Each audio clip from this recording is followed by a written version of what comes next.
So thank you very much for that. All right, let's go ahead and get started. We are already 6 minutes into the 12:30 time frame for this meeting. Good afternoon, everybody. Welcome to the, what month is it? February installment of the Transportation Accessibility Advisory Committee. My name is David Fenley. I am the chair, and I am pretty sure that we have quorum. I will do a roll call. I'll go down the list of folks that I see in the meeting, and if you are in the meeting and I didn't call your name, please by all means let me know that you are here and I will mark you down as present. All right, I'll start off here. Sam.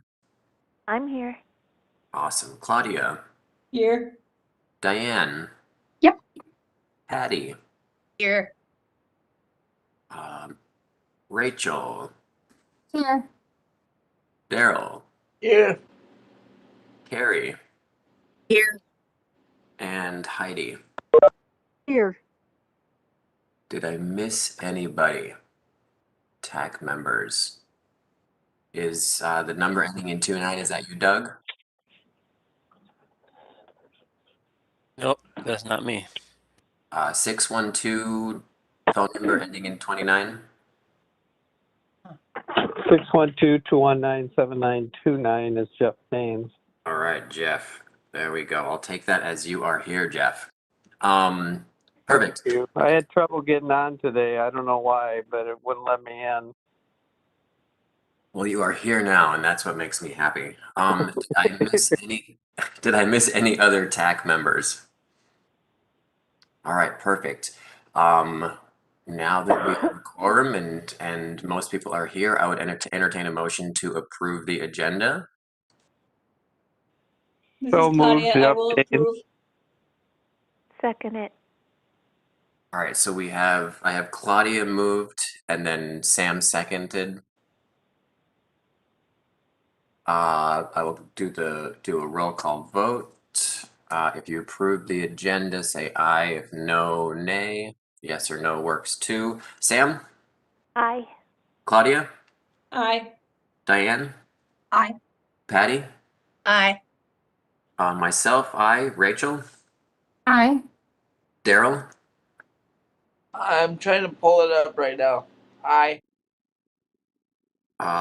Carrie?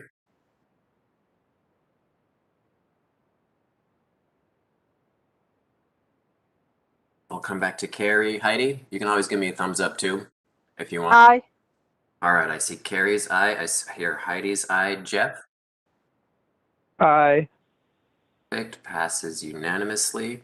Thank you all very much for that. I'm sure everybody pored over the minutes from January. I would entertain a motion to approve January's minutes. Now's your chance, Jeff. Diane, I so moved. Diane, thank you for the motion. Is there a second? Second, from Carrie Sheldon. Carrie seconds. Thank you, Carrie. I will do roll call if you approve the minutes. Aye if you do not know. Sam? Yes. Claudia? Yes. Diane? Yes.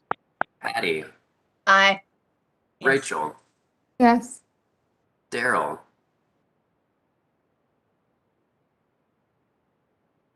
Thumbs up works too. Tip your hat. I'll take that as a yes. Aye. Sorry. Thank you, Daryl. It's all good.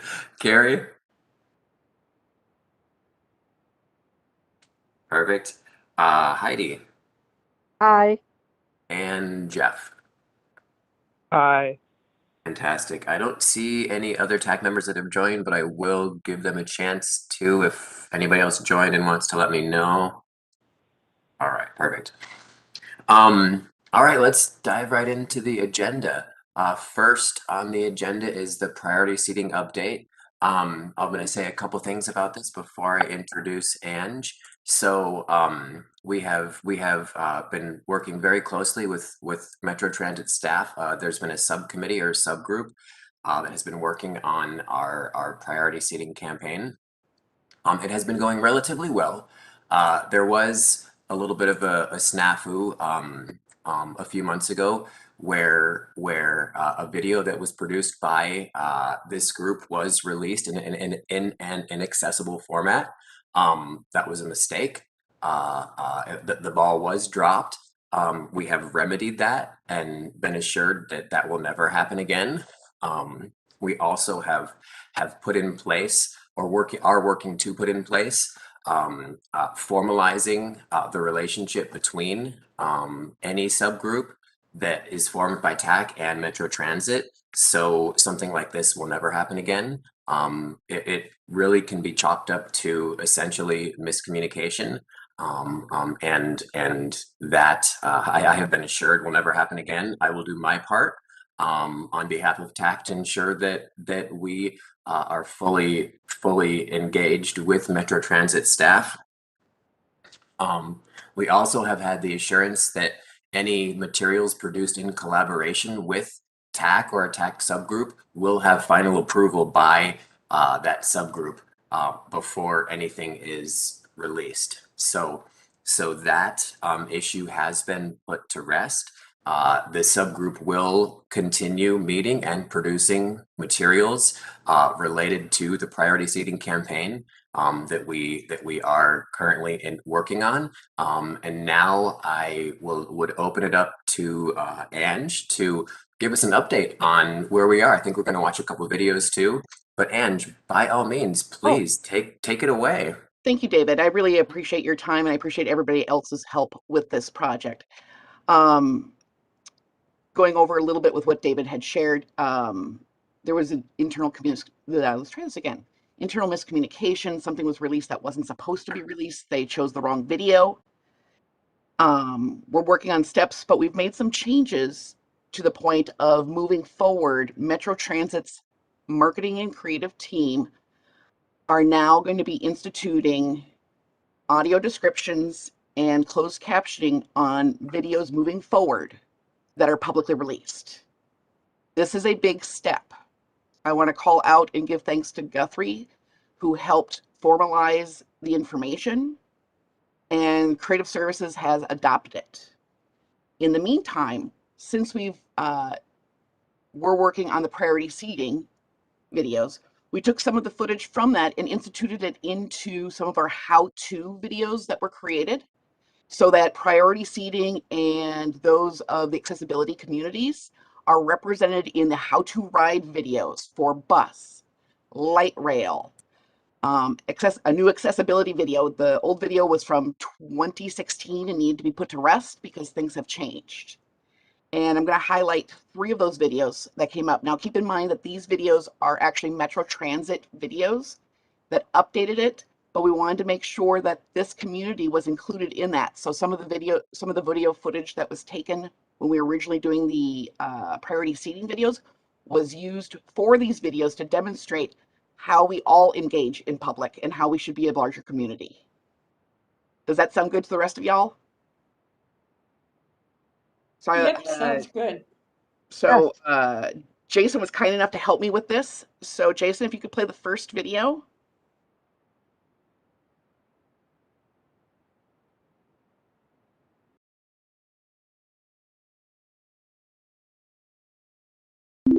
Text, are you new to riding Metro Transit? It's easy, we'll show you how. The Metro Transit logo. How to use accessibility features. Metro Transit is dedicated to providing accessible bus and train service for all community members, including those with disabilities. At the front of the bus, the driver lowers a ramp. A waiting passenger rolls his wheelchair onto the ramp. All Metro Transit buses and trains are ADA compliant. Regular route buses have lifts or ramps to accommodate customers with mobility devices. A woman in a wheelchair, a man with a walker. Metrobus Rapid Transit and light rail stations offer step-free boarding to accommodate customers with mobility devices. For your safety, always remain behind the yellow line at metro stations and well past the curb at bus stops. Customers with disabilities should board the bus first and exit last. As a passenger rolls her wheelchair onto the bus, the driver walks to the priority seating area and raises a seat. Pay your fare as you pass the fare box or go-to card reader. The bus driver may help mobility customers get settled in. The driver secures a strap to the passenger's wheelchair. Drivers assist mobility customers when necessary, especially to make sure a person in a mobility device is secured properly. Otherwise, mobility customers who can access priority seating on their own do so. Priority seating areas are at the front of buses and near the doors on light rail trains and are designated for those with disabilities and the elderly. Metro Transit allows service animals and those in training on all transit vehicles. Service animals are not required to be identified with paperwork or apparel. Service animals must be under control at all times and cannot ride on seats. Pets are allowed only in carriers. Text metrotransit.org/accessibility. If you have questions about accessible service, help is just a call away. Speak to a friendly transit expert at 612-373-3333. Now, before we move to Text, the next are you new to one, I riding want to Metro pause Transit? something. Can you Text, pause that? are you new to riding Metro Transit? It's easy. We'll show you how. So hold on one second, Andrew. So we're Yep. picking up We're getting some feedback. some noise from folks. If you could mute your mics, that'd be fantastic. Now, with that, on top of that, something that was taken care of before, or taken care of after that video, is in the next few weeks on light rail, you're going to be seeing in priority seating areas, the well-known icon for the person in a wheelchair will be on all the priority seating seats on all light rail in the next coming weeks. It's gone into the printer. It's temporarily installed on some train seats, as we were doing a product test to see which one would stay the longest, because we don't want people vandalizing them or things like that, because it's public transit. So I want to make sure that y'all are aware of that change up and coming. Takes time because with, I'm sure all of you are aware, with COVID, there's a lot of shortages for installs and printing and things like that. So any questions regarding that video in particular? And this is Sam Jasmine. Hi, Sam. Go ahead, Sam. I do have questions on, I can't remember which one. I apologize. I had viewed these, and are these already released? These are released because they are Metro Transit products. The I older understand. video, But what the things that I noticed on these videos, that I believe you're probably going to play the three that I viewed, okay, but I'm not for sure. But the things that I noticed, I'll just tell you now then, were that the people with disabilities were not all audio described equally. So for instance, sometimes they'll audio describe like a wheelchair or a walker coming up a ramp, but in that video, the same thing will be like somebody will walk in with their service animal, and that won't be audio described. okay. I really appreciate you bringing that to my attention. We used a third party to film, edit, and do the audio descriptions for this, so I can bring this to their attention.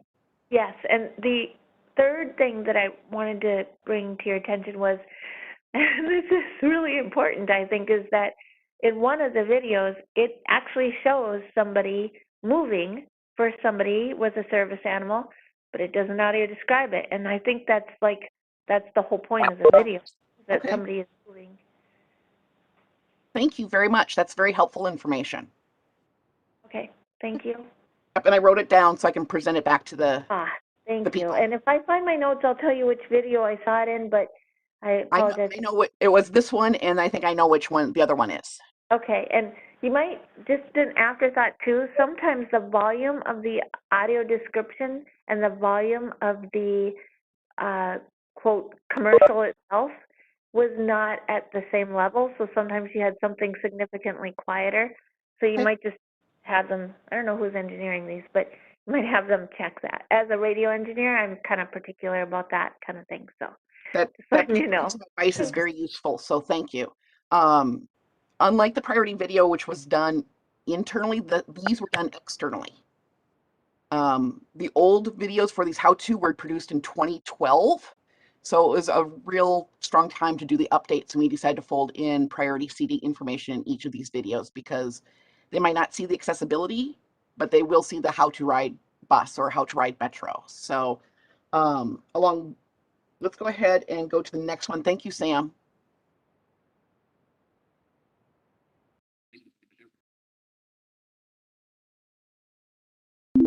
Text, are you new to riding Metro Transit? It's easy, we'll show you how. The Metro Transit logo. How to ride the bus. A bus pulls into the I-35 West and Lake Street station. Metro Transit provides dozens of bus routes across the Twin Cities to get you where you need to go. As the bus pulls up, make sure it's the one you want by checking the sign above the windshield or by asking the driver. Good morning, Route 32B to Rosedale. Please be at the station platform at least 5 minutes prior to the scheduled departure. Always have your fare payment ready before the bus arrives. Please allow customers who use a mobility device or have strollers to board first. You can pay your fare in coins or dollar bills, but remember, no change is given. If you pay in cash, ask the driver for a transfer. For the fastest way to pay, use a go-to card or the Metro Transit app. Transfers are built in. Transfers allow you to ride for up to 2.5 hours. Once you've paid, find a seat, keeping in mind that the seats closest to the driver are priority seating to be used by customers with disabilities or the elderly. If all the seats are taken, please grab a strap on the overhead bars to secure you while you ride. Text, requesting a stop. Watch the scrolling sign at the front of the bus to see upcoming stops. You'll also hear announcements of transfer points. A few blocks before your stop, signal the driver by pulling on the yellow cord, pushing the red button, or touching the yellow strip by the window. Make your way to the exit and please leave through the back door if possible. That allows customers to board faster. metrotransit.org. If you have questions about riding the bus, help is just a call away. Speak to a friendly transit expert at 612-373-3333. Logo, Metro Transit. Text, are you new to riding Metro Transit? It's easy. Let's pause that. Similar ones, I still have the notes that Sam provided. Was there any comments regarding that specific video? Well, this is Heidi. I'm on one of your committees, one of your groups, and this is exactly what I talked about. If I close my eyes, is there a way I can follow the video and be able to do this, Because we were trying different ways to figure out, and so you kind of hit it, but Sam is right. Certain things need to be cleaned up, and just making sure, you have the right things and they kind of match up, so we can follow. Because some things were a little ahead and, it was saying it before I saw what it was, and so it's not clicking 100%. And then, do you have this in different languages? Because I see all kinds of people from around the world riding our buses, and they don't follow best practice that you're trying to teach. The So language, the foreign language translation is still being discussed. Okay, because that needs to be talked about, because I see a lot of people who really don't need, the handicap seats just sitting there because it's convenient, and it could have been for somebody who truly do need it. It's just something to think about. One of the challenges we have is, what do I want to say? Based on our research looking at past videos we've translated, it gets like 6 views over the course of 3 years. And so people who need foreign language translation are not looking at those videos. So we did the background research. To piggyback on that, then do you do that in advertising or do it on the website so they have something, in their language to help them? We have actually translated sections of our website. Plus, there's also Google Translate. So if you do speak a different language, you can access your language or the website. Yeah, because there might be people with disabilities that are learning English, but this is a good way for them to learn, transit way of thinking, So I just thought to bring that to your attention. Thank you. I really appreciate it. It was actually a really good comment. And Claudia, I want to address your question. You said this video did not show folks with disabilities on the bus needing accessible seating. It didn't. We did mention that it is reserved for those that are disabled, but using the same footage over and over again kind of puts it into a draw. So that was more of a decision by the video editors. The person seating on the bus I myself am disabled. I just have an invisible disability. I have good days and I have bad days. Yeah, I guess it didn't show the visible disabilities that need that seating. It showed Daryl going up the ramp, and that's as far as it went. Okay, well, I'll make a note of that. I don't know if that will get changed, I'm being honest, but I'll take that into consideration and share that with the third party. Thank you. Thank you. This is David. I did pick up that it was mentioned, I think, twice in the video that the priority seating is for folks with disabilities. But yes, you are correct. Claudia did not have an image that showed that. But in the priority seating video, it does go over that. Yes. Um, I we can I think on this exact issue, TAC members, we can maybe hash this out offline so we can continue on here. But it is a good observation, Claudia. I appreciate that. And if anybody wants to chat about that, feel free to reach out to me. And does anybody else have comments about the second video? I did like how the audio description was a little more seamless in this one, in that the person narrating the video was essentially describing everything that was happening while it was happening. So there wasn't that pause to audio describe. I think both work, but I do appreciate that the person who was doing the narration was essentially describing what was happening at the same time. And I think that was a scripting issue because we actually did an audition for someone who was doing the voiceover speaking, and wanted to make sure that they had a very easy to understand voice without any inflection or anything like that, so that it was easy to understand. And that is true. It showed how to, as someone can take the strap, if there's no seats, all that stuff, that was more easier for them to understand. So that was good. Yep, thank you. And then we'll show one more video because I don't want to take up everybody's time. Before you do that, I have a question. Yep, I don't know who's speaking. This is Ken. I'm sorry, I can't find Go my ahead, Ken. hand button. Yeah. So typically, when videos are made, there is the source video, which is the one most people look at, which has captioning but is not audio described. And then there's a second version, which is the audio described version. So that requires two different spaces to hold those versions. Are we thinking about just offering one video, which is inclusive of the audio description and captioning, or giving people the option of which one to watch? Actually, that's a really great question, Ken, and I appreciate you bringing it up. On our revised accessibility page on Metro Transit, which I have to call out thanks to Doug and Guthrie as well, because they went in and revamped a lot of the language on there. Both sets of videos are listed on that specific page for priority seating and accessibility. Moving forward, and this requires some discussion from the group, is the regular video with the closed captioning will be seen, and then below will be a link saying, for an audio description version of the video, please click here. Now, if there's an issue with that, this is a good time to talk about it because it has not been implemented yet.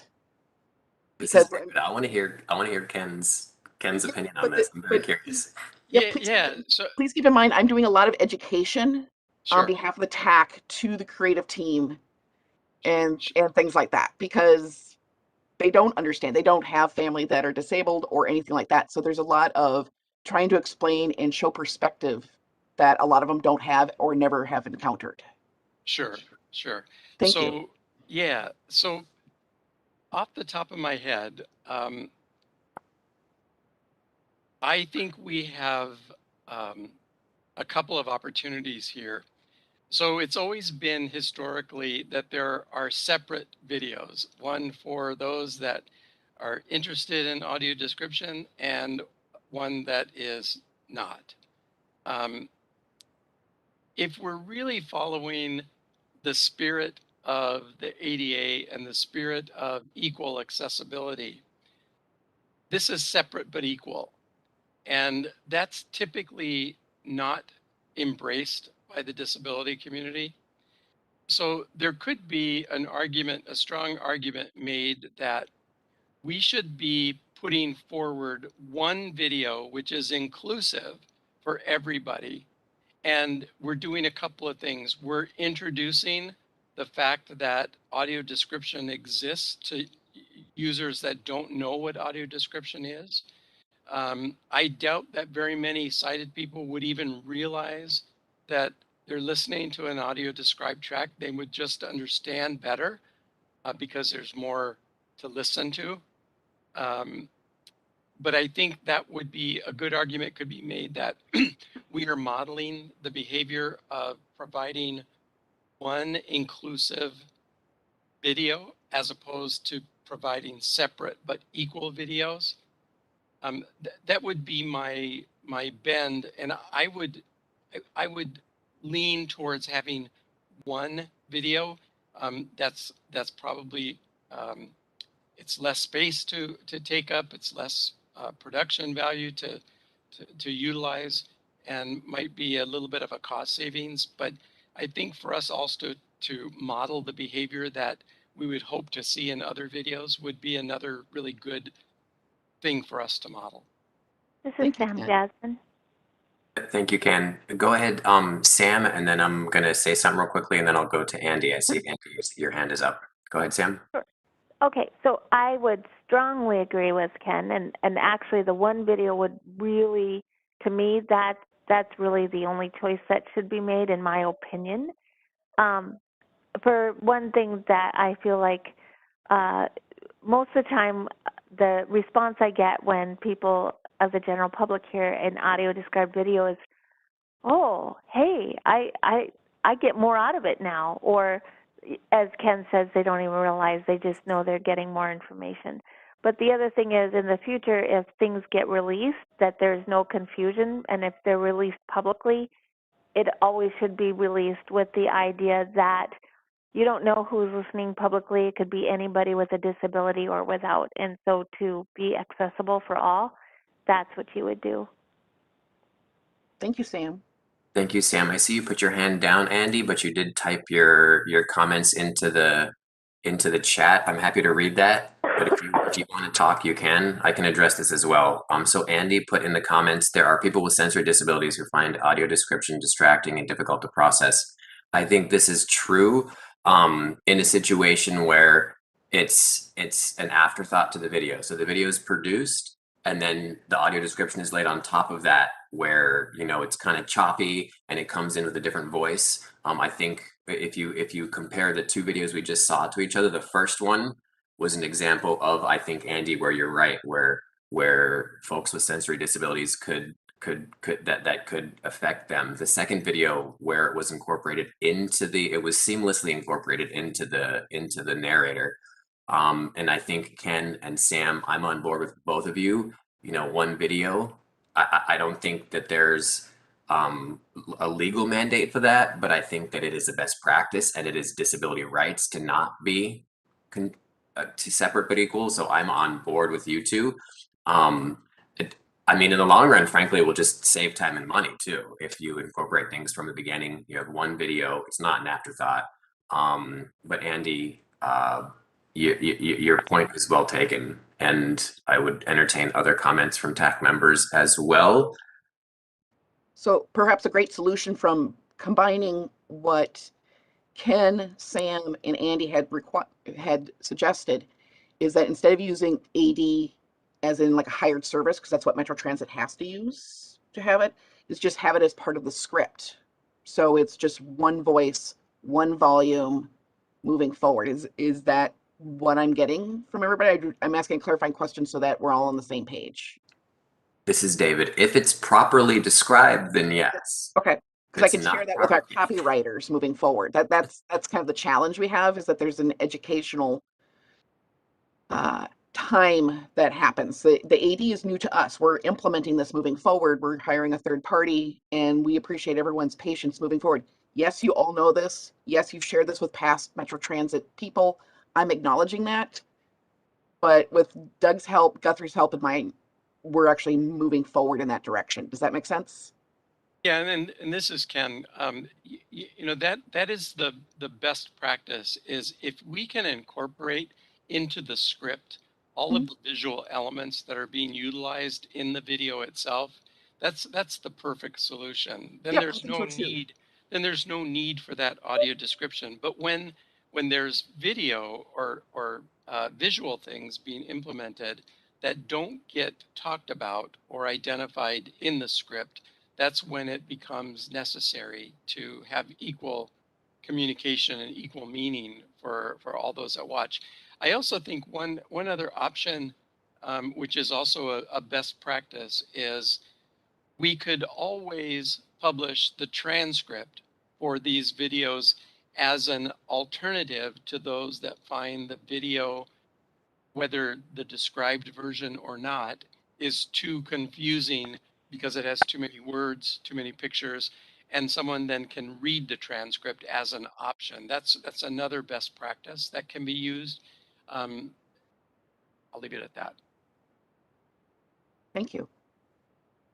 This is Heidi. I have to say this because no one's mentioned it, but I know I've been around doing different disability things where the deaf community will probably have their say in this. So we have to make sure that the, cram strip, if I'm saying it right, the words that come on the screen match up with what you're talking about correctly. And, if they cannot, hear or, understand any of it, but the picture matches what they're reading, and it flows across the thing. Like right now, as I'm talking, there's words on this video that we're having today, and it's not perfect, but if you can get it close to perfect, that would be awesome. Because then other people can learn, and everybody, and sometimes people need that reading because it helps them follow the voices, and other times they just want to turn it off and focus on the voices. So if you got options, please put those in. So everyone needs are met, in one way or another. So Ken gets what he wants, and Sam gets what she wants, and then I get what I need because I don't read well, so, I can turn it off or I can focus on certain parts of the video in ways that I can process with my brain. So think about people who don't process very well, but they might take it in like a billion different ways. And then there's Ken, and then there's Sam, and so on down the line. So keep those in mind. Thank you very much, Heidi. Yes, Heidi, those were good comments. Did anybody else have any comments? Was there one more video? There is if we have time. We were pushing up against our next agenda item. Okay. How about we show it because it's probably only a minute or two long, and then It's about 2 minutes. And I think our feedback has been really good on the previous two. It'll probably be similar feedback on this one, but let's show it. And then if there's anything glaring, we'll speak Text, to it. Otherwise, Metro Transit. Are you new to riding Metro Transit? It's easy, we'll show you how. How to ride Metro lines. Metro Transit provides faster, more frequent service on its Metro Bus Rapid Transit and light rail trains. Here's how to ride. A man waits at a Metro bus stop with 2 machines beside it. All Metro lines have stations with ticket machines and real-time information signs. A train passes another on a Metro track by a station. Passengers queue behind a studded yellow line on the edge of the platform. For your safety, while waiting for your bus or train, stay behind the yellow strip on the platform's edge. Digital displays provide ETAs and information on the incoming trains. The next trip sign will tell you when the next bus or train is due. Plan to be at the station platform at least 5 minutes prior to the scheduled departure. A man using a ticket machine at an outdoor station. On Metro lines, you pay for your fare before you board. Inserts a dollar bill. A separate customer inserts a card. Presses a green start button. If you are paying by cash or with a credit card, you need to buy a ticket from the ticket machine at the station. A woman takes a printed ticket. It is valid for 2.5 hours from time of issue. A man in a wheelchair pulls up to a tap pad by the track. He taps a plastic card to the pad, then continues on. If you're using a go-to card or pass, simply tap it to the reader near the ticket machine. A train stopped at a station in an urban center. A digital display above the front window on a train reads, Green Line, Minneapolis.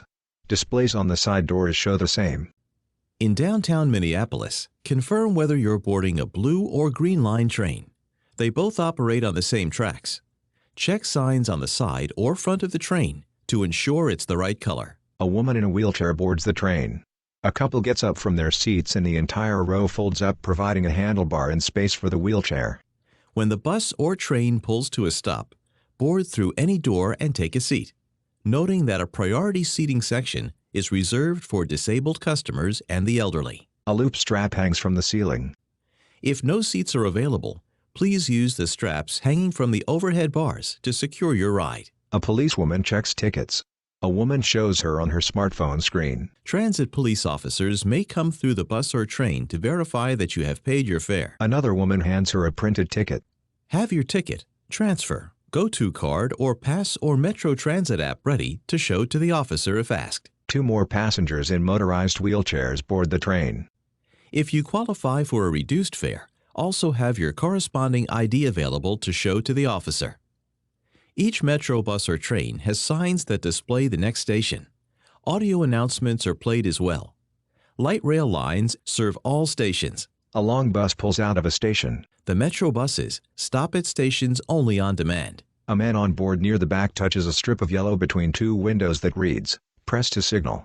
The bus rides by snow-covered trees. To signal the bus driver to stop, simply touch the yellow bar near the windows, a few blocks before your station. Passengers disembark at the back in heavy jackets. On Metro buses, please leave through the back door if possible. Other passengers board at the front.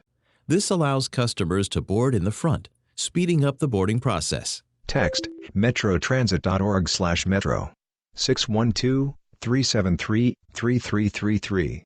Metro Transit. If you have questions about riding a Metro line, help is just a call away. Thank you, Eng. I want to limit comments. If there's anything glaring that folks want to chime in on, I will say though, what I observed is actually a combination of the things that we were talking about before, where you had the audio description and then you had the narrator say the exact same thing right after the audio description. So it was a little redundant. It is, and it's. I think the separation of using a third party. The third party is great. Yeah. Audio just. From my research, audio description is common within this community, but outside the community who doesn't use it, it's very foreign to them, and it's hard for them to understand or grasp. That it's like having a foreign language translated, that some people actually need this so that they understand the concepts that are being shown. And we're just trying to improve how that process goes.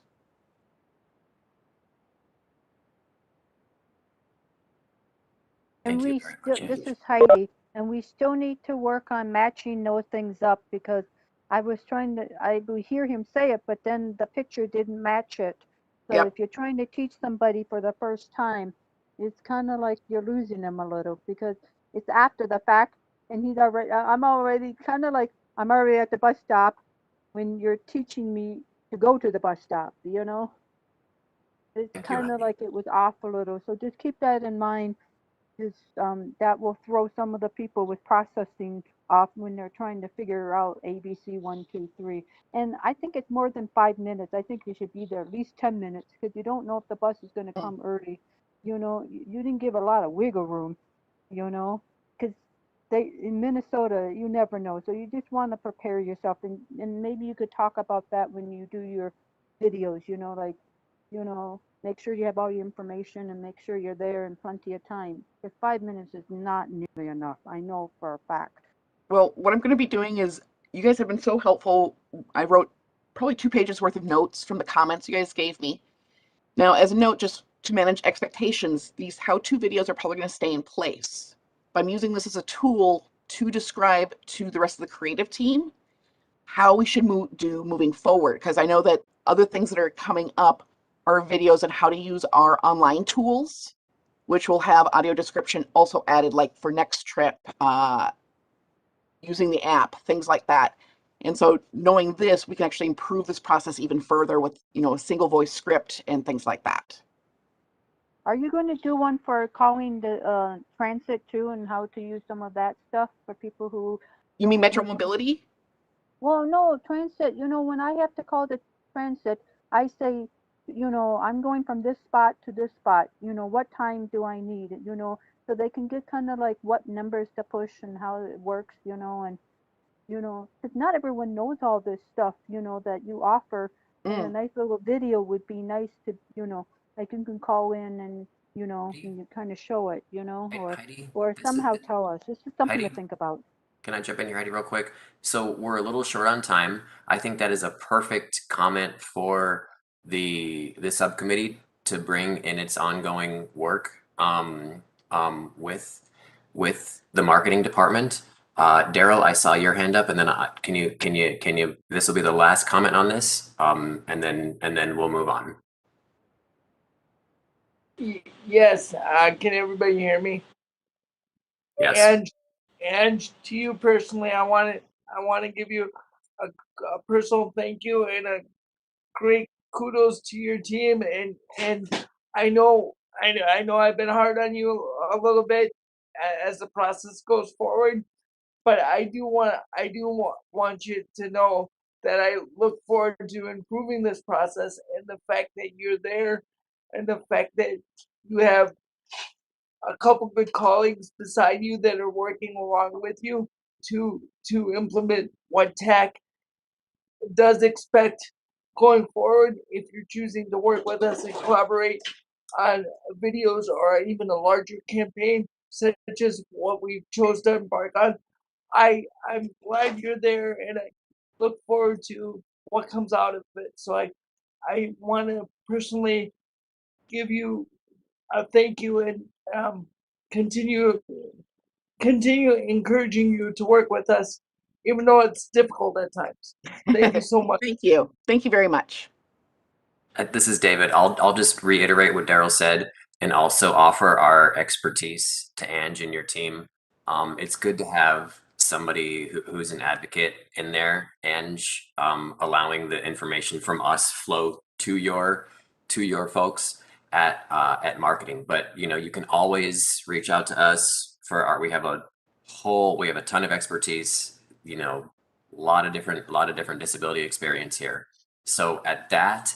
Again, thank you, Ange, and we will move on to the next. I'm not on any more of the agenda, correct?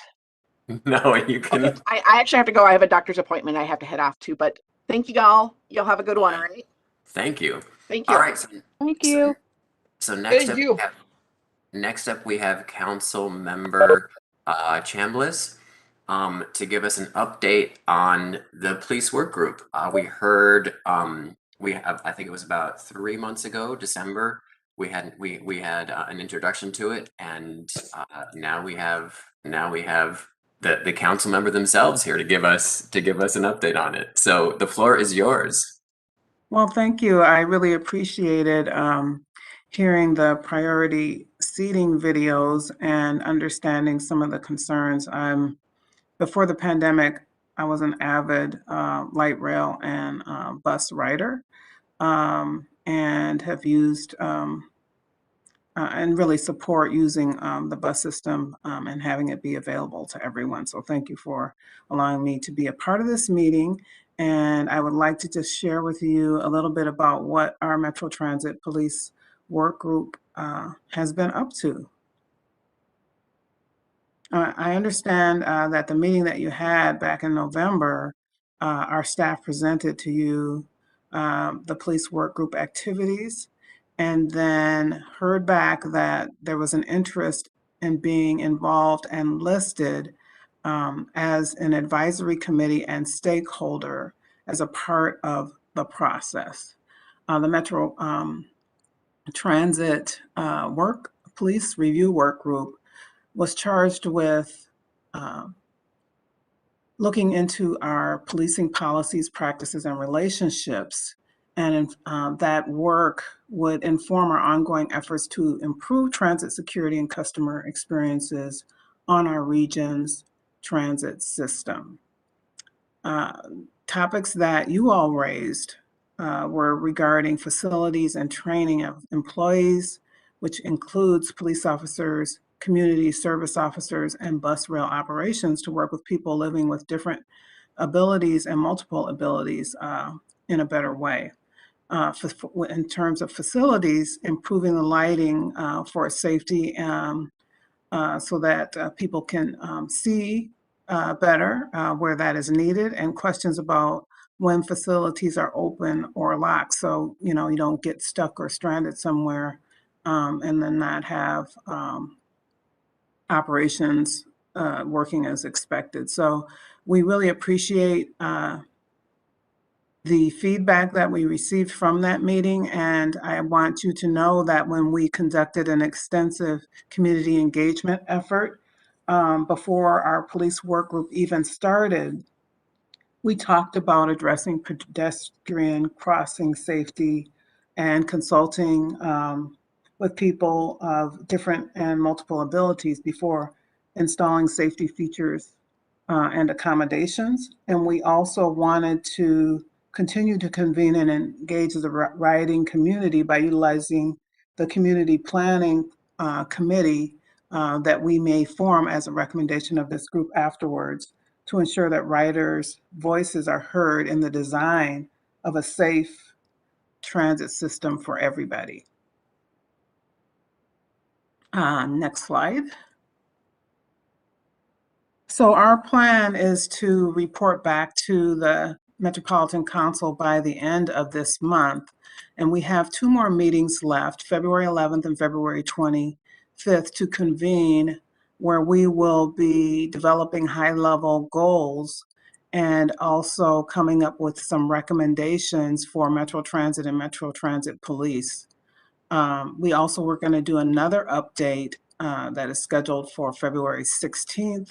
We have met with many stakeholder groups and have agreed that we want to have our engagement during this process and even after this process include the stakeholders that use our buses and trains and facilities, and also make sure that we're servicing our staff so that they can provide the kind of customer service that is necessary. So we'll be working with Metro Transit and Metro Transit Police Department to develop to have them develop an action plan to advance our recommended goals. And we would like for them to report back to the council and also our stakeholders by the date that will be determined. Next slide. So on December 17th, we opened up our process to public comments, and we heard some themes that from those comments. Just keeping in mind that these comments are not all inclusive of all of the issues and concerns of our stakeholders, but this was what came out of the public comments, that transit policing is an environmental justice and racial justice issue, that acknowledging that systems across the country are grappling with similar issues, and Metro Transit should draw on best practices from other agencies in dealing with problems and opportunities.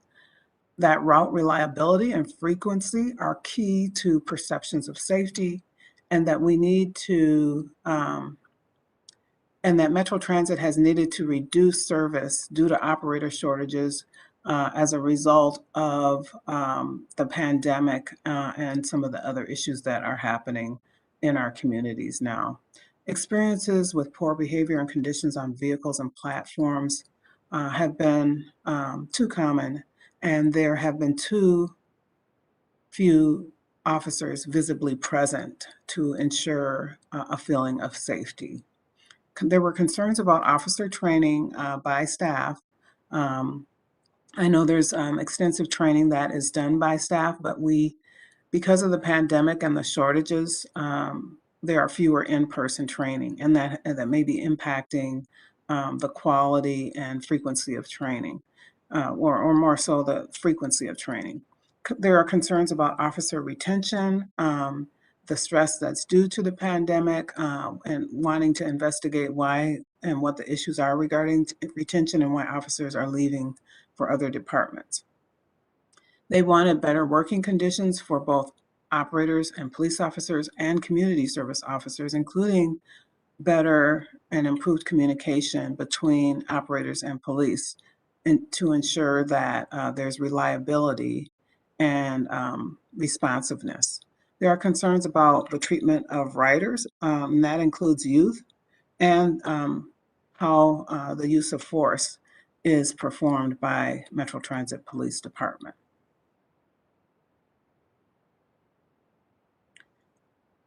Continuing on with public comments, there were concerns about resource allocation and the use of MTPD's budget, where and how officers are deployed and how is that tracked to ensure better reliability and consistency and quality.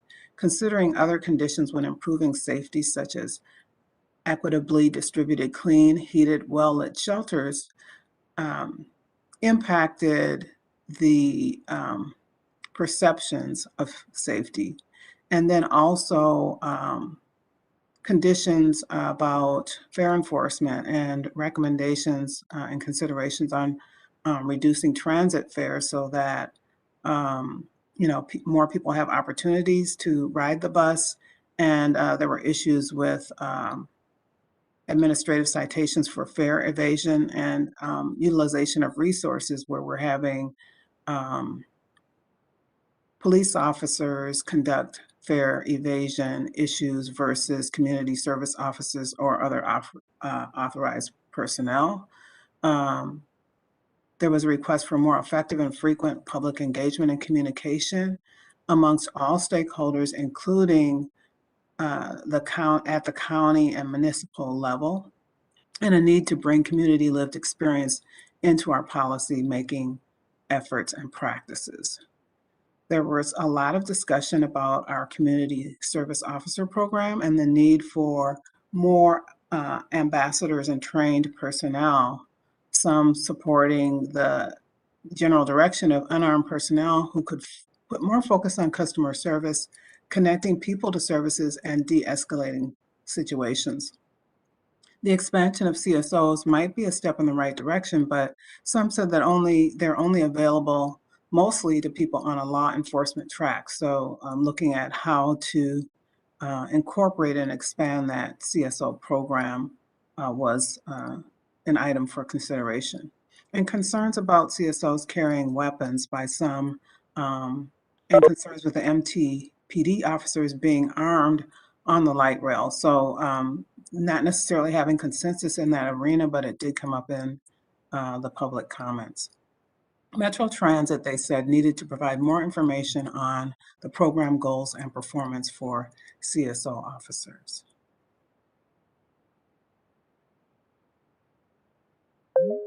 Do you all are there any comments from what I have said so far in terms of what feedback we have received and what the TAAC group raised as topics that we should be considering? Thank you, Councilmember. This is David.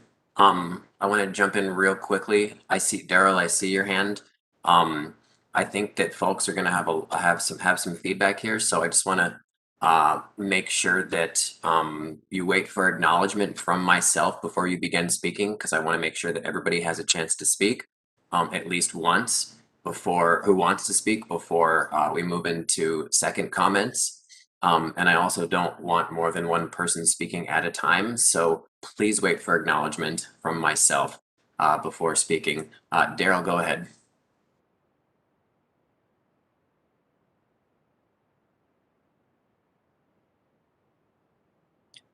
Thank you, Council Member. Thank you, Chair. Again, this is Daryl Paulson. I've looked at your whole PowerPoint presentation, and it looks like we do have a couple of the meetings before your final report is given and presented. But in your final report, do you explicitly address some of the issues around mental health issues and around community service providers and how they connect to their county service providers? More importantly, how it connects to the public health department and things like that.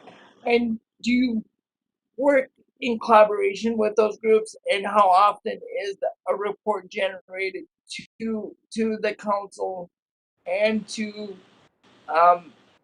Metro Transit relating to maybe hot spot areas or maybe high elevated issues, or even if it becomes a seasonal issue or it become a seasonal issue. How often do those reports come to you, and how often do you guys actually dig into that and try to include additional training, ongoing training for those kind of things? I know that was a lot, so you can either answer as much as you want or as little as you want, and I can take our conversation offline at some point. Oh, sure, Daryl, those are really good questions, all of which have been addressed and discussed in our work group. First of all, the final report will include the feedback that we received on connecting to county resources. It did also include quite a bit of discussion about some of the issues that are occurring on our trains and buses, including people who may have drug addiction issues or mental health concerns, and how we are addressing that and handling that.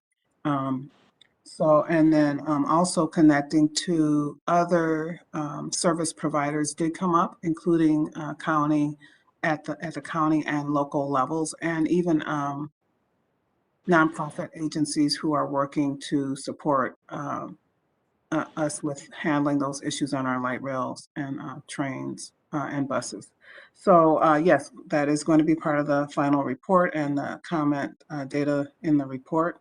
And then we did talk about hotspot areas, and that really directly ties to how our staff are managing resources and how they are identifying where the hotspots are when we're trying to manage resources with unfortunately limited staff. So that will be a part of our reporting.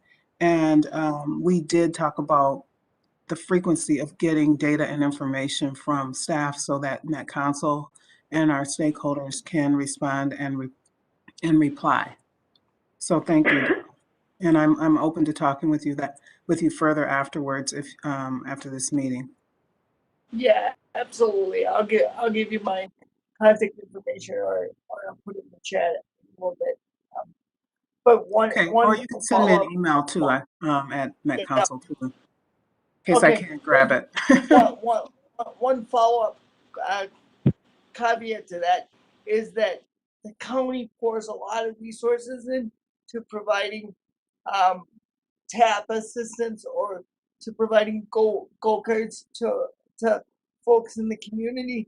So what I'm suggesting is you lean on the county a little bit more, and you tell them to tell you what those numbers are and where those spots are, and then we can target specific areas and specific resources to those areas and see if that would improve it. I mean, I think the county bears a lot of responsibility here because of the financial resources that they play with transit dollars. Okay, thank you. So, Thank you, Sam Daryl. Jasmine. Heidi, I see Heidi's hand up, and then I'll go to Sam. And then I want to go back to Councilmember Chamblis and let them finish the slide deck. So go ahead, Heidi, and then I'll come to you, Sam, okay? Let's kind of piggyback on what Daryl said.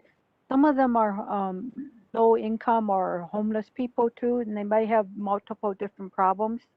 And I've seen, in certain areas that like hot spots where they like to, so you might want to put some of that data or figure out how you can fix some of that, or how the policemen can help, whatever you can do, because it's a combination of what Daryl said, and it's a combination of what I said, that some of them are low income or homeless people too, and because I've seen it on West 7th Street, just so you know. And it's getting to the point where it's getting out of hand, just so you know. So if you can look into some of that, and with what Daryl was talking about, we could accomplish a lot maybe. Thanks for that feedback. Helps. Yes, it does help, Heidi. And thanks for that feedback. We have discussed homelessness as a social issue, as well as limitations and issues with folks that are low income. And that's why some folks did mention about either lowering fares or eliminating fares. So all of that feedback has been captured. This is not just lowering the fares. This is more like they're making homes at the bus stops, and they're doing different kinds of activities that are not appropriate. Like I wouldn't bring a child to certain bus stops just because I know what they might see, and I don't want them starting to emulate it or do things that are not appropriate. You know, like pick up language or whatever. I've seen some things that are not appropriate. It's just something we need to start talking about, and if we want to really make a difference, you know, at certain hot spots. Okay. Thank you. You're welcome. Thank you, Heidi. Sam, go ahead. So mine is just two things.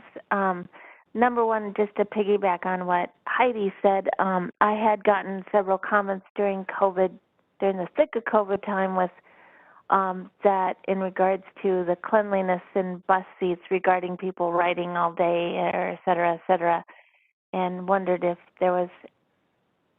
you guys were looking anything about that. But the other thing was, did I hear right that you said that there was a concern about officers being armed, and was that because they would be or they wouldn't be? I'll wait for your answer. Okay, thank you. I believe it was Sam. Yes. On the cleanliness of bus seats, particularly with light rail, one of the first suggestions that I made when I came on the Metropolitan Council was to switch from having the bottoms of the seats being cloth and having them changed to something that's easier to clean, like plastic. And so there was an investment made to put a plan in place to remove all of the cloth seats on the light rail and change them to plastic. And in the meantime, they changed the cleaning schedule as that was being rolled out. And there also was discussions with our work group since to talk about the importance of well-lit buses and clean buses to contribute to a feeling of safety. And then in terms of officers being armed, I think there is not necessarily consensus on that, but definitely recognizing that looking at how people perceive safety when there are armed professionals on the buses and when they aren't. So some folks feel safer to have armed officers, and others, depending upon what they're afraid of, do not feel safe when they see armed officers. Maybe they're thinking, that there's something serious that might happen if they start seeing guns. There's a lot of potential reasons why people would be either for or against that, but certainly we wanted to look at that as a group. So I just would comment that there obviously there will be concealed, maybe armed people that get on. So there is a concern about that too. So I mean, and those aren't officers; those are just people who are doing what they do. Yeah, good points. And one that we have discussed is that as our buses and trains and as people approach our facilities, we are coming in contact with our external environment and looking at what that, how that may impact safety is one of the things that our group has looked at. Thank you. Can I jump in, David? This is Jeff.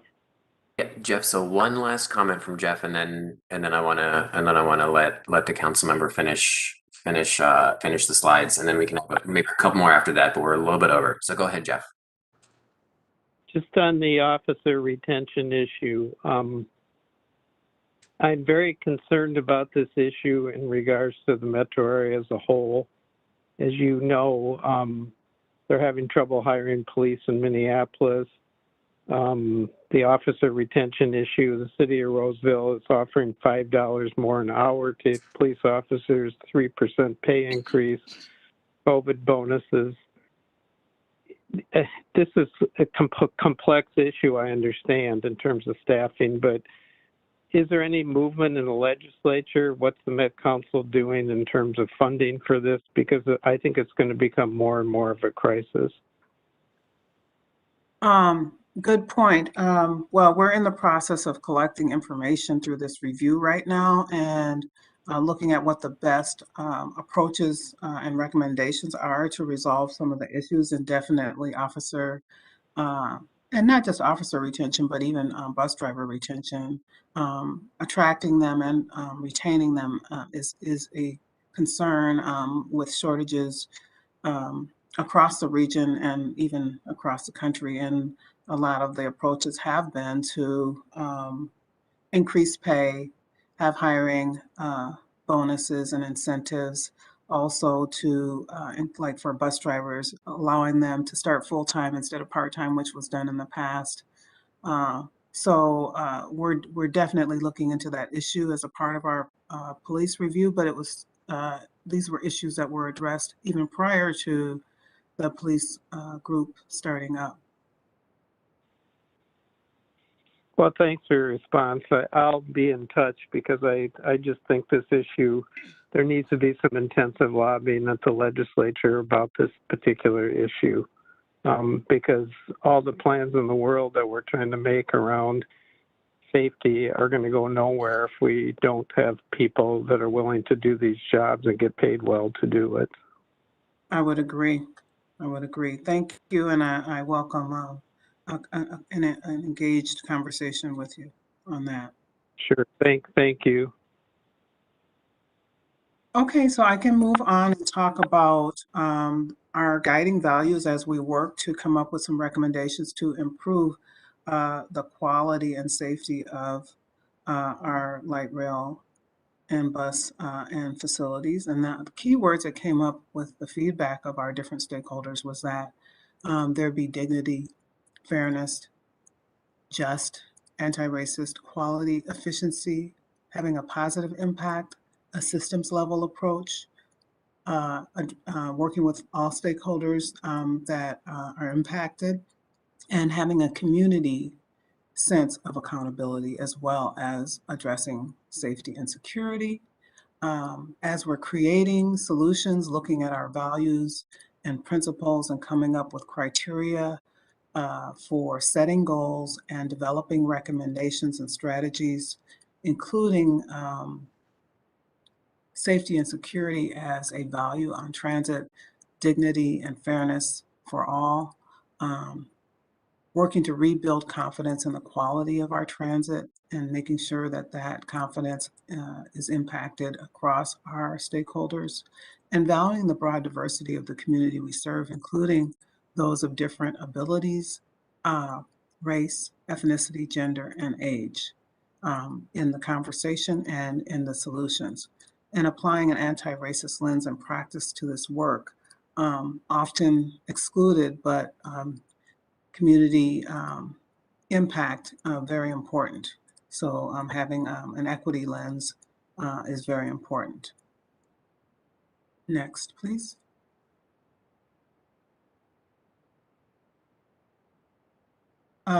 We also talked about accountability and decision-making as we move forward, and that requires mutual accountability as well as engagement with our community, recognizing that the roles of council members, Metro Transit, and MTPD leadership and its external partners are important to these decisions, including ensuring an open and meaningful dialogue between the chief, the Metro Transit leadership, and the council.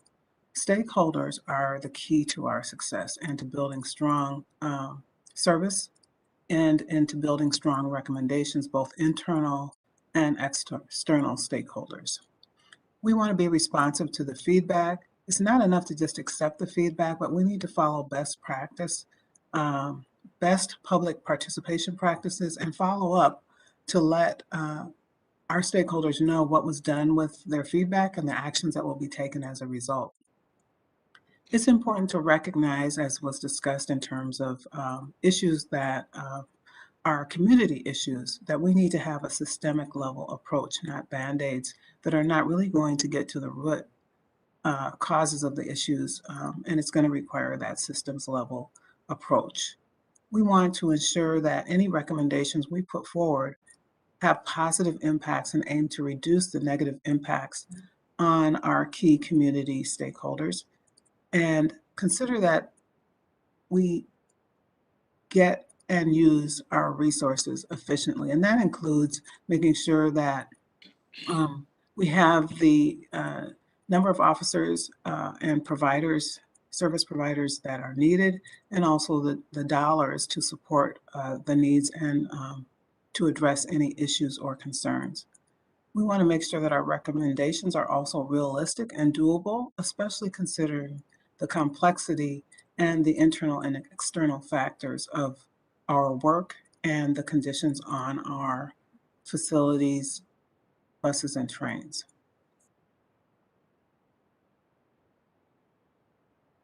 Moving to the next slide. So as we're approaching our feedback and getting to the stage of setting some high-level goals and recommendations, there were some clear themes that said that we should provide a quality transit experience for all through an anti-racist, equitable, and inclusive approach to transit safety, security, and policing, and that we can address systemic issues by fostering community relationships and partnerships, both at the county, local, and in many cases, the community level. Demonstrating responsive leadership and accountability throughout this process as we address issues, recognize gaps and opportunities, and then setting some goals that we can send to our Metro Transit Police and Metro Transit leadership to come up with some strategies based on the data and information that we've collected from this process. Next slide.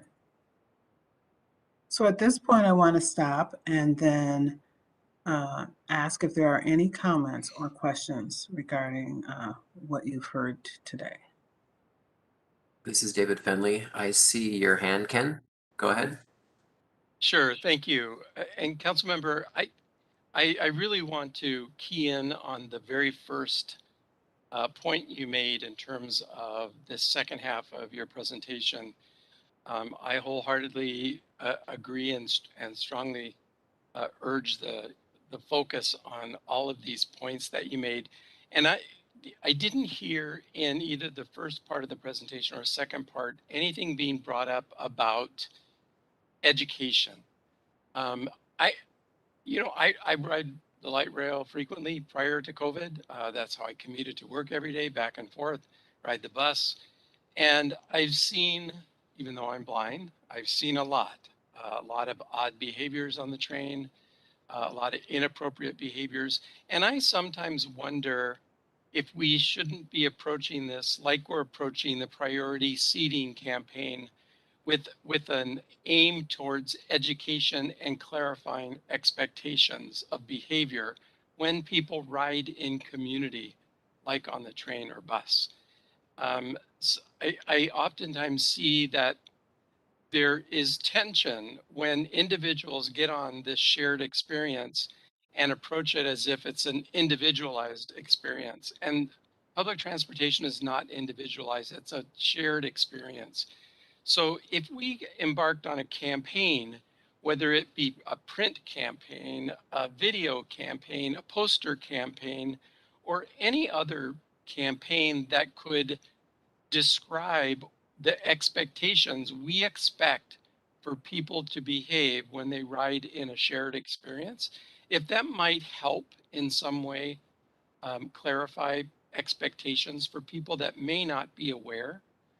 I'm not certain that people who malalign the general rules that one should follow when they're in a group setting are always completely understood.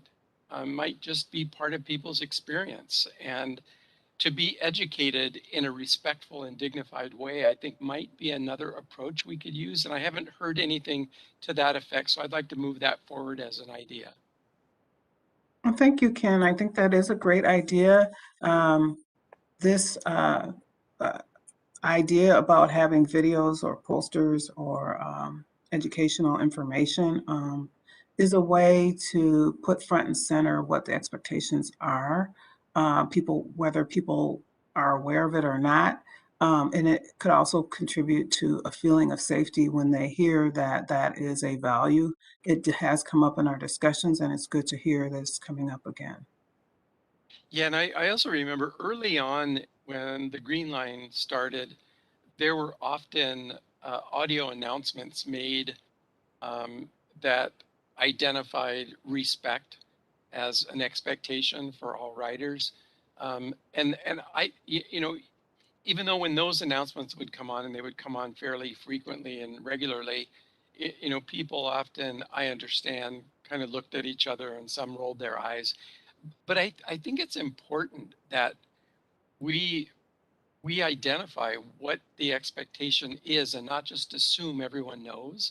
I think we all can use reminders from time to time, and those types of things can be really helpful and provide a much dignified way of trying to change people's behaviors.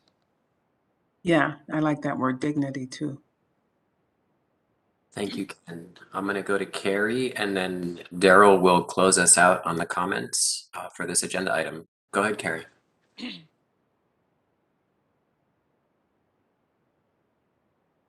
You are still muted. There you go. I'm sorry. I thought I pushed mute unmute. I saw that you had dates for the next 2 working group meetings, and I could have sworn that I said that I wanted to be on that committee, but I don't recall getting any information about any working groups. Has there been anything that I missed? We do have an agenda if you go to our website for all of the upcoming meetings for both our committee of the whole updates that we have once a month, as well as the police work group meetings. And there is a way for you to get on as an attendee of those meetings. I can jump in here too, council member. This is David Fenley. So there might have been some miscommunication. I think the committee membership has been solidified for a number of months now. But I think observing, attending and observing is definitely, a good thing. And if you want to do that, we can get you the information to do that. But as far as I know, Councilmember Chamblis, you can correct me, but is the committee membership is locked in and has been for a number of months. Is that correct? Yes, it has been, but we will definitely be taking the feedback in to make sure that we are being inclusive with the stakeholder groups that are on, and also that this process of engagement will continue. So we may be looking at who should be included in the community planning committees or stakeholder groups going forward. So there will be an opportunity for us to take this forward in terms of how we engage. Thank you, Councilmember. And Daryl, finish us off. Yeah, council member, thank you for your worthwhile PowerPoint and the fact that this is a very worthwhile topic. I do want to echo point. I do think this is an opportunity for education on both sides as to what is the expectation of our riders when they ride a public transit system. And I know the bus did a fantastic job of this a couple years ago when they put placement cards inside the bus and they said, these are the things that you're prohibited from doing. These are the things that you can do. And I know it's silly because those cards were often pushed to the front of the bus They were often the first card when you looked at the advertisements. But actually, for people that are coming into our city and people that don't ride the bus as often as some of us do, it's a good reminder for everybody to know that yes, there are expectations when you ride a public transit system on both sides. And if you want a clean, reliable, safe transportation system, it starts with you guys keeping it. It starts with the customers keeping the area clean and being able to use the recyclable bins or the trash cans that are there. And if they're not there, then it goes to Metro Transit.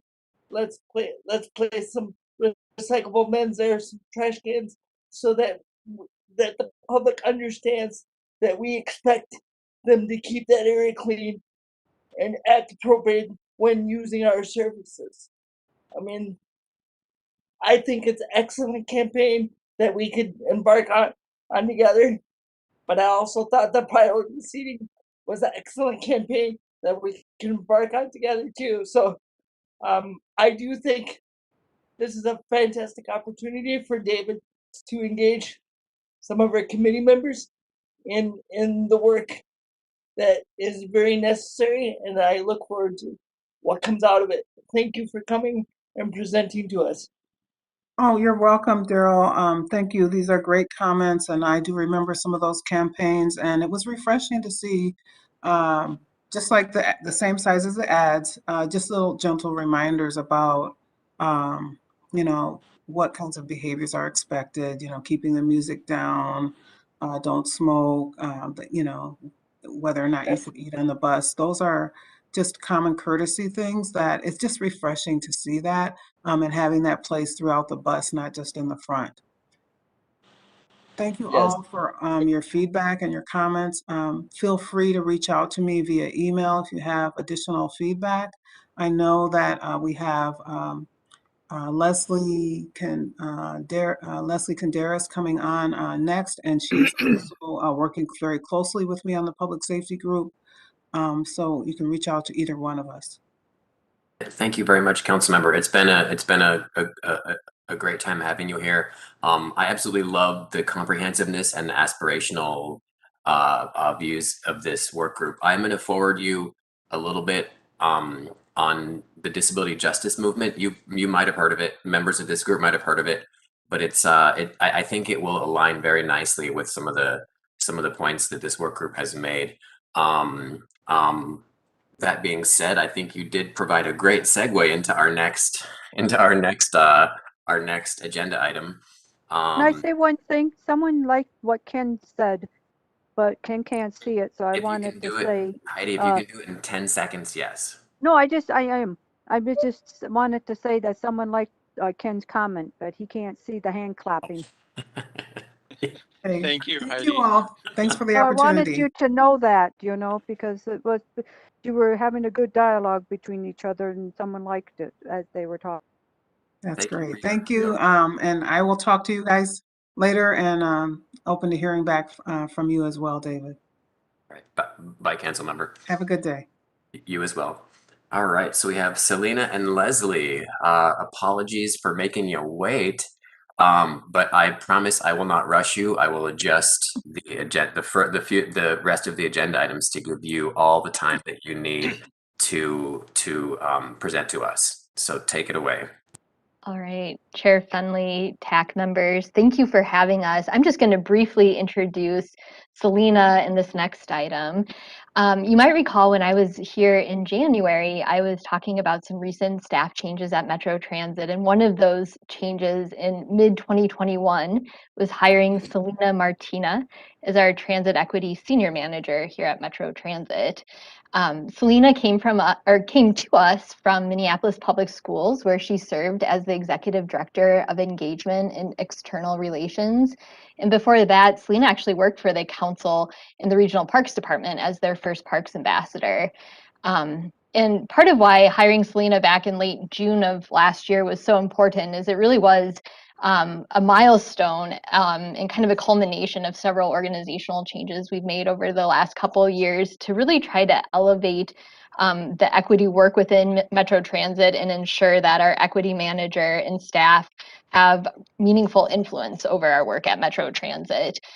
So while Metro Transit has had an equity team since about 2015, really bringing Celina on, having her established as a senior manager is really designed to help Metro Transit leadership and employees embed equity into our everyday policies, practices, and procedures. So Celina's here to give you more of a flavor of what she and her team are working on.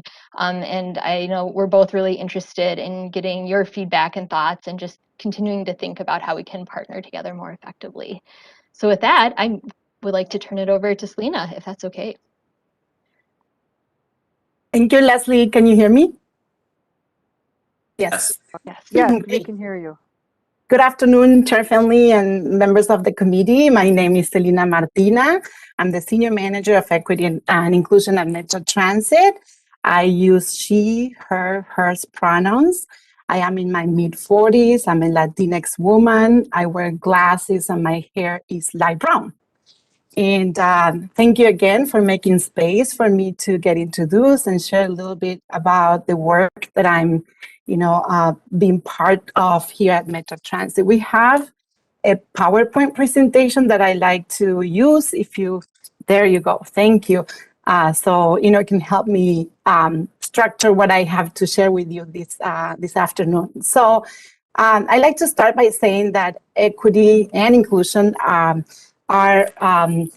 is a key core element in our strategic plan. And as a core element is a principle that is embedded in the goals of our strategic plan. There are 5 goals and there are 4 core elements. Core element 1 is equity. What equity is in the strategic plan, it aims to advance equity within Metro Transit and in the region. And it focuses on these different strategies: capacity building, equitable and inclusive practices and processes, really having a robust internal engagement and engaged workforce, and identifying and measuring relevant metrics that relate to equity and assessment. And at the end of the presentation, I'll be soliciting your input and feedback on this last point of sharing an understanding of what transit equity is to Metro Transit and to our community. Next, please. So I'm gonna just, go a little bit in detail on those strategies and give you some updates on the work that is currently happening or work that is scheduled to happen during this year for our strategic plan. Part of the staff training and capacity building, I don't work alone, like Lesley said. I joined the team of staff that have been working really, really hard on equity and inclusion strategies here at Metro Transit. And we are really blessed to have a wide representation of Metro Transit staff in an equity and inclusion team that we call. So we are about 20 members, including the 3 of us who are in the unit. And the team really represents various departments, various backgrounds, experiences, and experiences lived that contribute to the work of advancing equity. So that is still ongoing. We meet every Wednesday, and we have different priorities and actions, part of the strategic plan or other responses to the needs of our staff or employees of equity and inclusion work. We also support Metro Transit with trainings around range discussions. We do the intercultural development inventory. So we make sure that departments have that available if they want to expand their knowledge about intercultural relations or, race discussions. We are embarking this year. We have done Heritage Months and celebrations for quite some time. You can see, sometimes we have new logos as we also have the African American Heritage Month, Black History Month. And we are really making that more robust and more intentional by aligning our Heritage Months with the history of transit. What does it mean, to celebrate Black History Month and the history of transit?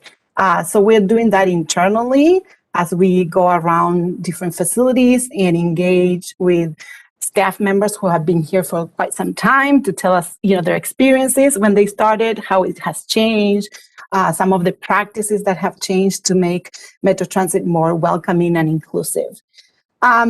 And we also do build capacity by being very intentional in equity and inclusion to partner with bus, rail, and Metro Transit Police Department in their own onboarding.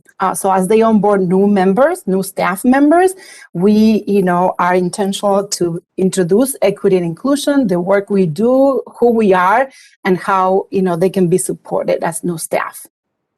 Next, please. So other strategies in the equity and inclusion work are improved practices and procedures. Part of doing equity work and inclusive work, that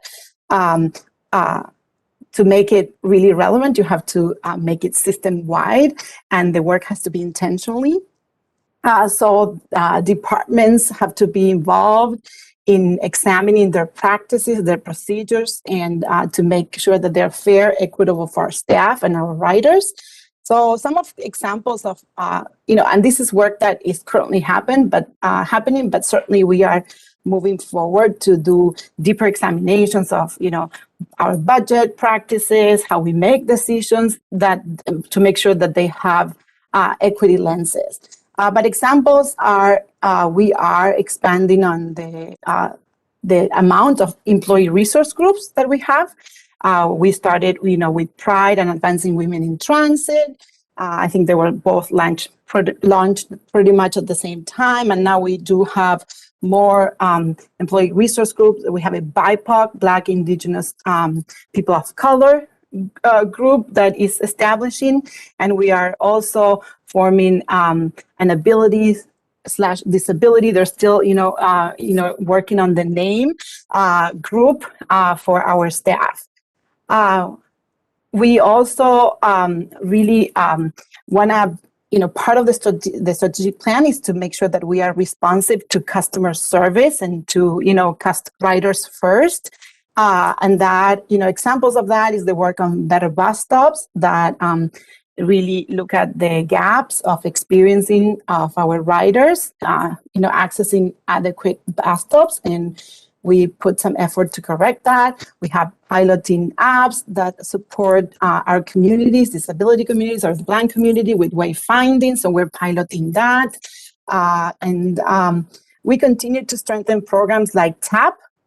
Now that has more than, I believe, 7,000, more than that, riders receiving assistance. And you heard earlier, Ange, trying to make not only our internal communication, but external communications more inclusive with translations, captions, etc. So we are working on that. We're not, we know we have a lot to improve, and we thank TAAC for the partnership and you providing feedback on videos and materials that should be accessible and ready for riders to consume. Next, please. Part of another part of our equity and inclusion work is to impact our hiring and retention, ensuring that our hiring and retention practices are inclusive, are equitable, so we can foster a culture of belonging. We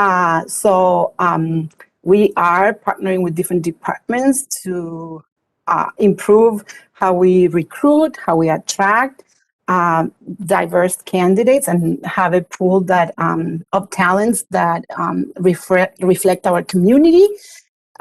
We also want to make sure that our internal staff have opportunities for advancement and build a career here at Metro Transit. So we partner with Instruction Center to host an HR to host open position information sessions. So for example, if we have a position around street operations or a manager position, and we have someone currently in that position, we ask them to host now a virtual meeting or, hopefully soon an in-person meeting where you can really meet someone who is doing the job, learning about what is expected, how to apply. So our internal candidates have a way to advance their career with Metro Transit and get into those open positions. And next, please. Yes. And again, accountability and being transparent is a huge part of equity and inclusion work. So equity metrics and assessment is part of what I have kind of been charged to do first, is to look at our different decision making and services and programs, and ensure that we have adequate evaluation that represents equity metrics. So every year for the last year, we had a service equity evaluation that we made it public, and we are in the process of evaluating and looking at last year and releasing that service equity evaluation again the first quarter of this year. So later, perhaps in April, we'll have that evaluation available. We also will be looking into programs like TAAC and ensuring that we are hitting our outcomes and goals, and we expand that program as we hear that the need is greater. And currently, in the development of our Metro Transit budget, looking into insert equity and equity lenses and toolkits to make sure that our decisions around budget and resources go to those that need the most. But part of this equity metrics and assessment, a lot of time, we really cannot evaluate something that we don't all agree about, right? So defining and finding a shared understanding of transit equity has been what I've been working on this past 4 months. And that's why I'm here to solicit, some feedback and your input about what transit equity means to you. So next, please.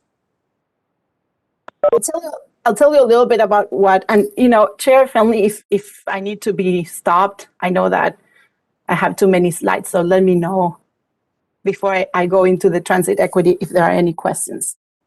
So you got about, I'd say 10 to 12 minutes left, and you can use your judgment to determine if you need to skip slides or Sure. less about some stuff, by all means. And we can also take comments offline as well, and we can also invite you back to another time. Yes, I would love to. Thank you. Yes. So I'll go brief on the timeline and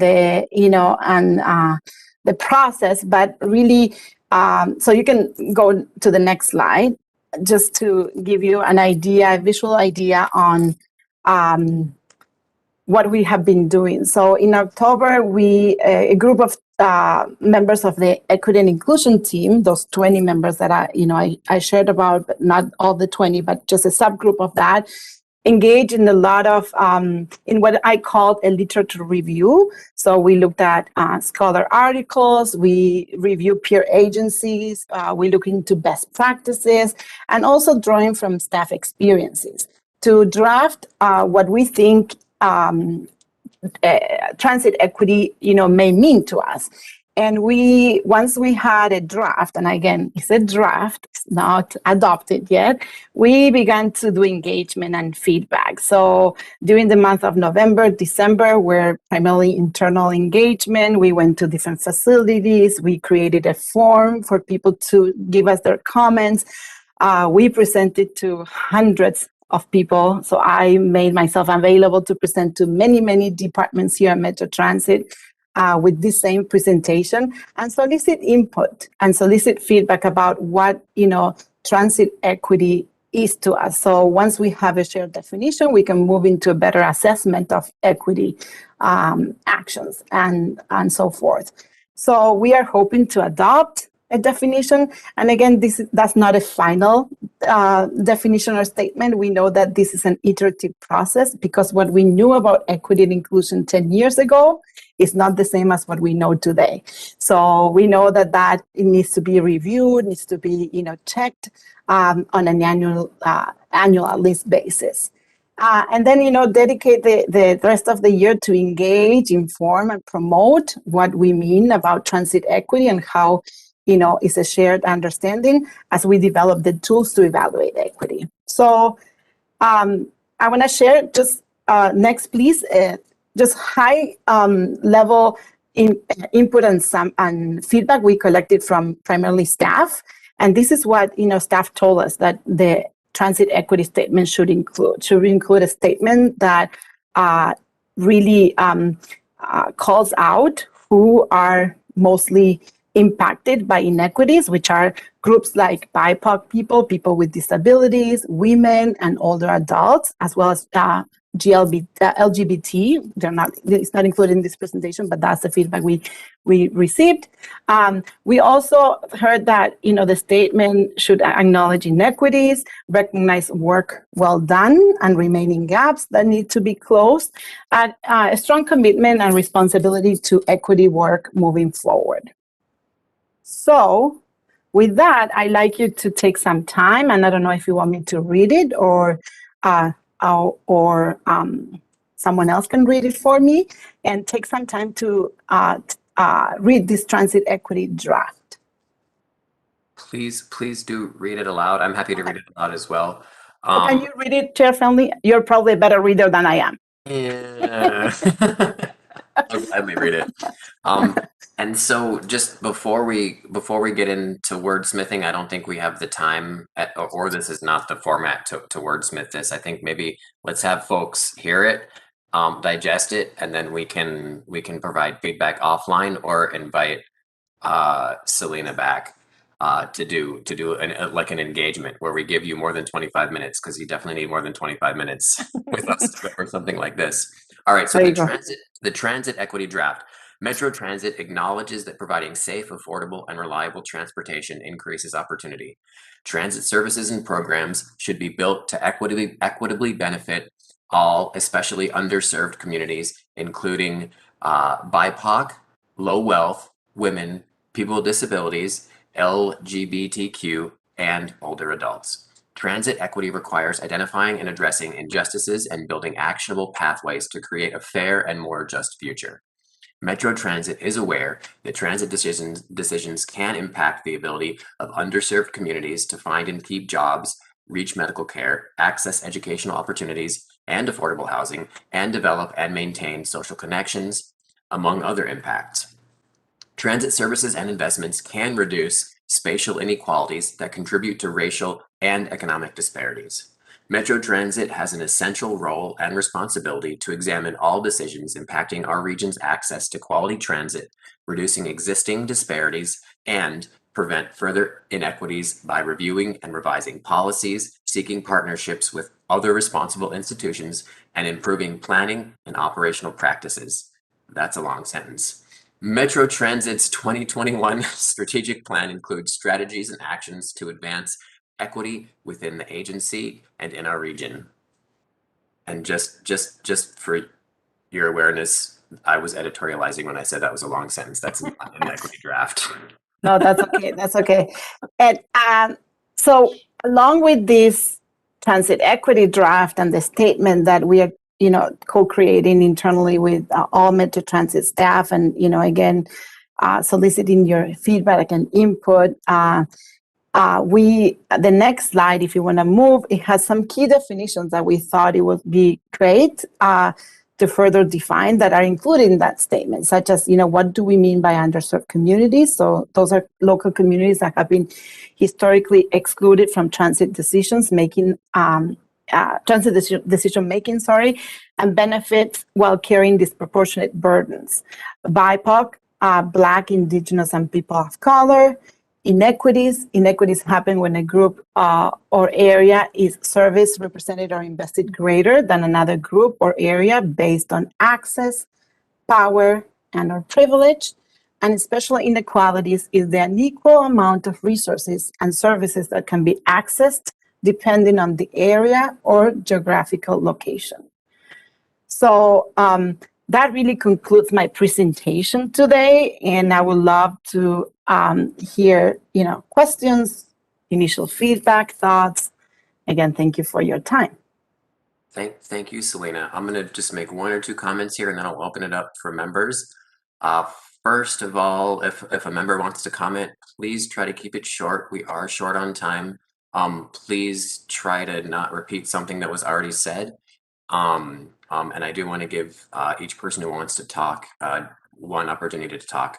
I would, just real quickly, I think a lot of people who are not intimately involved in the disability community don't have a broad definition of what disability is. They probably just think, oh, it's someone who's blind or someone who's deaf or someone who uses a wheelchair. There's a much broader community, specifically non-apparent disabilities, where, just because you can't see it doesn't mean it's not there. And I think that having a definition there that maybe isn't as cut and dry as the ADA definition, but I'm myself, and I'm sure other people here are more than willing to forward you something that recognizes that disability is not just, people who use wheelchairs. There's a broad range of folks, and folks can have multiple disabilities too. So at that, I will go to Ken because I see Ken's hand up. Yeah, thank you. And thank you very much for your presentation. I really appreciate the work that's been done thus far. And I would just like to introduce a concept that may be helpful as you move forward through finalizing the draft proposal. And it's a phrase I'm going to take from the disability community historically, that has been used by the disability community and recently is being used by a lot more than just the disability community. But the phrase is nothing about us without us. And I think that simple phrase really identifies addressing equity. You can't have equity in decision making if people are not at the table that are going to be affected. So nothing about us without us, I think, is a really good underlying mantra to have in terms of identifying, have we met the equity lens level? Is everyone's perspective being incorporated before a decision is made? I just offer that as a suggestion, and I think that's kind of a concept more than anything direct or concrete, but I offer that as a suggestion. I thank you so much for your suggestion. And I have to say that in my experience working in outreach and engagement and equity, I have learned that lesson early on by, making mistakes. So thank you very much. And I'm trying to be very intentional and thoughtful about how we move, and processes are very important. How we move these to include the voices that are often and historically marginalized. So thank you so much. You're welcome. Are there any other members who'd like to make comments or have a question? I have something from Andy in the chat. Socioeconomic class seems to be a glaring omission in the list of groups most likely to be impacted by inequitable processes or by inequitable practices. Yes, that is definitely becoming a rather apparent divide in our society.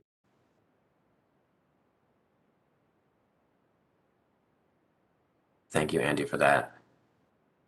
All right, seeing none, we'll definitely, did I hear something? Sorry. No, I just said thank you to Andy. And, it's always, I think that we called out low wealth communities, but it's always, finding the right way to write a statement and not being caught up in so much in the language, but making sure that, people can feel identified is something that I'm looking for. Thank you. Thank you, Celina. And I'm going to include yourself and Lesley when I send Councilmember Chamblis the email, just kind of an intro to disability justice. You might already know what it is, but they do a really good job of incorporating all bodies into the disability rights movement. When I say all bodies, I mean, bodies that have been underprivileged, non-white bodies, LGBTQ bodies, non-cisgendered bodies. So it really focuses on those communities and I think rounds out the disability rights movement. So I'll send you some information on that. Again, you probably already know about it because you're in this job and you do this for a living. Thank you, appreciate it. But it does a really good job of highlighting the fact that, if we're all not fighting for all oppressed groups, then we're not doing our jobs because, if folks with disabilities don't get rights, if other oppressed groups don't get rights at the same time. So Absolutely. I'm of that mind. All right. So thank you, Celina. We actually will have time to go over the last few things on our agenda. I thought that those were 3 great presentations, very important. Lots of great information for everybody. I will move on to the updates from our groups. Ken, do you have a Blue Line update? Sure. It's very brief. You don't have to. We have a Blue Line meeting tonight, so I'll be getting the latest update. The latest that I sent you after last meeting kind of will bring you up to speed, and I will update a report if needed, if there's new stuff coming up tonight. But there you go. Thank you, Ken. Chris sent his update just about an hour before this meeting. Daryl, do you have a gold or purple line update? I believe there's no updates at this time, but I will ask that in lieu of my updates, can we make sure that Brooke gets put on our agenda for next month? Yes. Yes, we'll get that on the agenda for next month. We already had a robust discussion of the priority TAAC seating work group. I will forego my report due to the time constraint. I will now allow members of the public to comment if they so desire. All right. Seeing and hearing none, I will now give members the rest of the meeting to, if they have any comments. Do any TAAC members have comments they would like to make?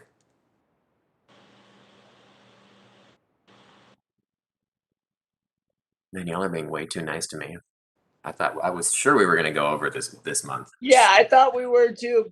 So I'm going to make a comment and say thank you to everybody for having those robust discussions today. I really think that this meeting was productive and it was certainly informative on all sides. So I look forward to what comes out of the next several work groups and subgroups that we have. And I just think we're doing a terrific job, at least for so far in 2022. So thank you. So, Chair, this is Ken. Yes. Can I just make a request that at the next meeting, we have an update on some Metro mobility statistics. It's been a while since we've had some, and I would just be interested in just getting a brief update of what's going on, numbers, ridership, that kind of thing, drivers.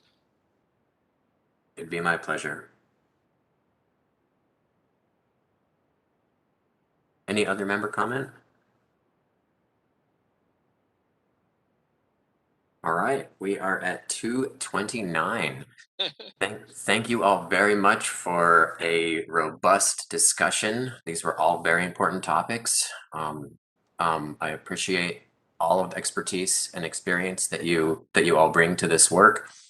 And I look forward to seeing you all next month. I'm sure that we will have some communication in between now and then since we're doing a lot of work outside of this, which is exactly what I want. But on that note, the meeting is adjourned. Have a wonderful Wednesday, everybody. Have a good month, everyone. Thank you, everyone.